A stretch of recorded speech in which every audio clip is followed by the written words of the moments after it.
In this video, we are going to be discussing captive bead rings. A captive bead ring is made up of two components. We have the bead and we have the circular space, which is the wearable. The bead has a dimple on either side that allows the ring to hold that securely in the middle. The bead is held by pressure. We have the dimple on one side and we have the dimple on the other. To fit a bead, we simply line one side and we push, and this is going to lock that into place. A bead should spin freely when it is aligned correctly. If the bead is not aligned correctly and you try to spin, it will pop out. To remove the bead, you simply hold one space of the wearable and hold the bead and pull.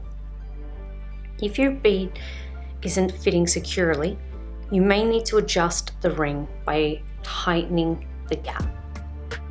To remove your jewellery, always make sure that you use a lubricant, and to reinstall your jewellery, always make sure you use a lubricant as well.